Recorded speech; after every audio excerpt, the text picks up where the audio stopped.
Aileen Wuornos era uma criminosa em série americana que operou no final dos anos 80 e início dos anos 90 nos Estados Unidos, e que ficou conhecida, claro que pelos seus crimes, mas também chamou a atenção das pessoas pela sua história marcada pela violência, abusos e relações incestuosas. Aileen nasceu em 29 de fevereiro de 1956 em Rochester, no estado de Michigan. Ela tinha um irmão mais velho chamado Kate e ambos foram criados pelos avós maternos Laurie e Brita. Ele, ao longo de seus primeiros anos, acreditava que seus avós eram na verdade seus pais verdadeiros. Ela pouco conviveu com sua mãe, que a abandonou com 6 meses de idade e nunca chegou a conhecer seu pai biológico. Leo Pittman, pai de Aileen, era um molestador de crianças que foi condenado à prisão perpétua por sequestro e por forçar relações com uma criança de 7 anos. Quando Aileen nasceu, Pittman já estava preso e ele acabou falecendo na prisão em 1969 e por isso ele nunca chegou a ter nenhum contato ou envolvimento com a filha. Olá pessoas, bem-vindo a mais um vídeo do canal Arquivologia e hoje vamos falar do caso da criminosa em série Aileen Wuornos, que teve sua atuação nos anos 90. Mas antes disso, quero pedir para vocês não se esquecerem de deixar os seus likes e também que se inscrevam no canal para vocês não perderem os próximos vídeos. No canal postamos vídeos semanalmente de casos criminais, então se você gosta desse tipo de conteúdo, você não pode deixar de se tornar um inscrito. Por hoje, o recado é esse, então vamos a nosso vídeo.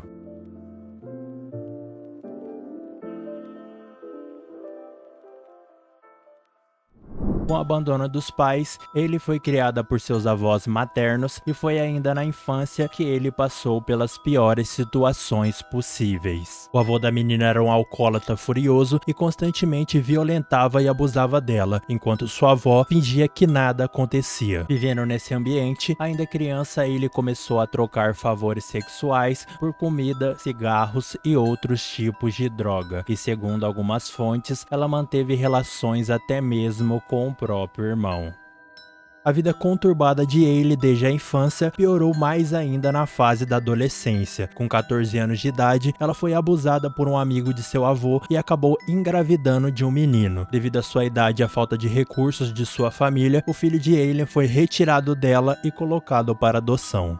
Um ano após esse acontecido, a avó de Aileen acabou falecendo e a convivência conturbada entre avô e neta foi ficando cada vez pior, até que chegou o momento em que a adolescente acabou sendo expulsa de casa. Com 15 anos, ele, sem ter para onde ir, acabou encontrando o caminho da prostituição como um jeito para sobreviver. Após meses exercendo sua nova função, ela decidiu se mudar para a Flórida para tentar algo diferente. Lá, a jovem acabou conhecendo um homem de 69 anos com quem teve um relacionamento e se casou, mas pouco tempo depois acabou se separando após o homem pedir o divórcio porque, segundo ele, a mulher o agrediu fisicamente.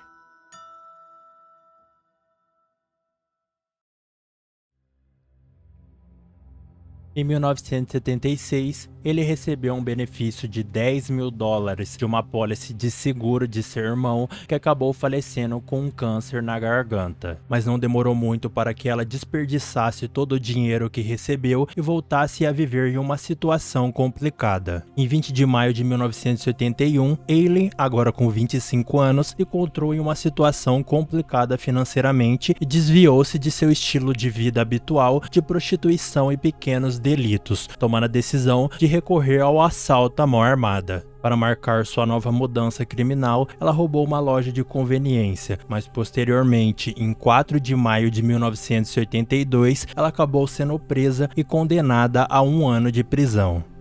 Durante seu tempo na prisão feminina, Aileen descobriu sua atração por mulheres. Após sua liberação em 1983, ela retornou à sua vida anterior de pequenos crimes e prostituição, e enquanto trabalhava como prostituta, cruzou o caminho de Taya Amor, de 24 anos, em um bar gay chamado Zodíaco. Aileen e Taya rapidamente se tornaram íntimas uma da outra e em pouco tempo de convivência, as duas iniciaram um relacionamento e foram morar juntas.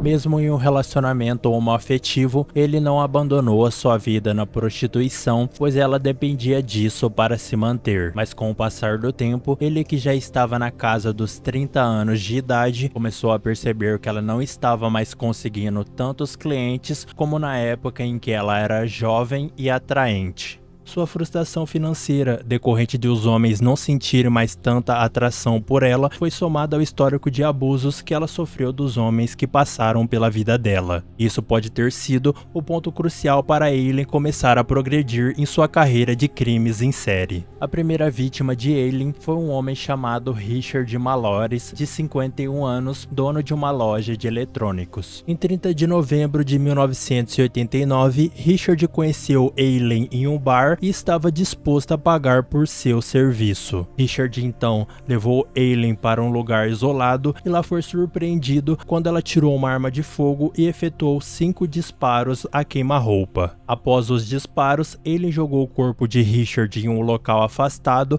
e cobriu ele com sacos de lixo na tentativa de escondê-lo. Por um tempo, Richard ficou desaparecido, mas 13 dias após seu falecimento, o corpo dele foi encontrado pela polícia. Em 1990, é apontado que a criminosa fez outras 6 vítimas. Além de Richard, outras vítimas dela foram David Spears, um trabalhador da construção civil de 43 anos, Charles Cars, um trabalhador de 40 anos, Peter Sims, de 65 anos, Troy Burris, um vendedor de 50 anos, Charles Dick, um major aposentado de 56 anos, e Walter Antônio, um reservista da polícia de 62 anos.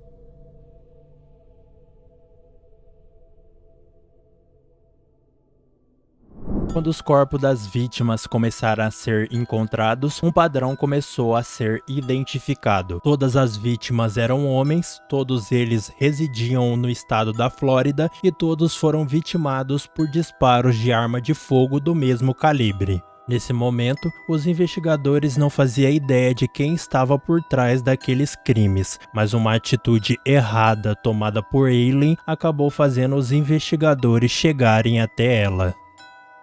Em 4 de julho de 1990, policiais da Flórida foram chamados para atender uma ocorrência de acidente de trânsito. Ao chegarem ao local, os policiais verificaram que um dos carros pertencia a Peter Sims, o homem que naquele momento era dado como desaparecido. Interrogando as testemunhas do acidente, os investigadores conseguiram obter a informação que o carro foi abandonado por 2 mulheres. Com isso, as descrições das mulheres foram anotadas e as impressões digitais do carro também foram recolhidas. Com as impressões digitais recolhidas, não seria difícil chegar até as mulheres que conduziam o carro de Peter. Ele possuía antecedentes criminais no estado da Flórida e suas impressões digitais estavam arquivadas no sistema. Os policiais não conseguiram localizar as 2 de imediato, mas as mulheres tomaram outra atitude errada. Elas acabaram se envolvendo numa briga em um bar de motociclistas e acabaram sendo detidas.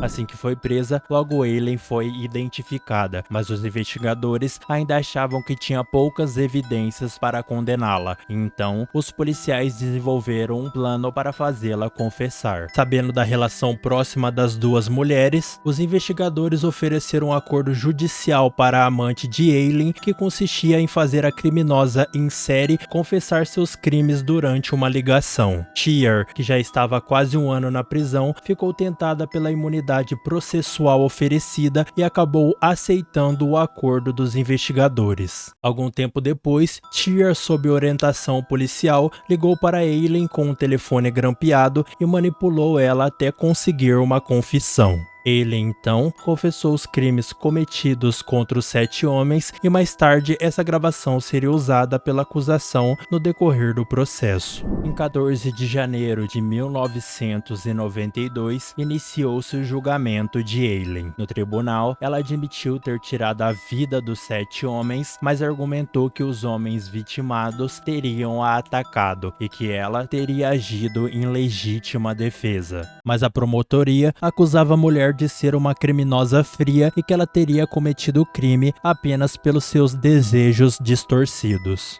Durante o julgamento, a história da criminosa foi ficando cada vez mais inconsistente, mudando as versões no decorrer da audiência. E assim, em 27 de janeiro de 1992, o júri deu seu veredito e declarou Eileen culpada, a condenando à pena capital com aplicação por injeção letal. A defesa de Eileen tentou apelar de sua condenação, mas seus esforços para escapar de seu destino não tiveram sucesso. E foi assim que, em 9 de outubro de 2002, em uma prisão estadual da Flórida, Eileen recebeu a injeção letal, cumprindo assim a pena decretada pela justiça.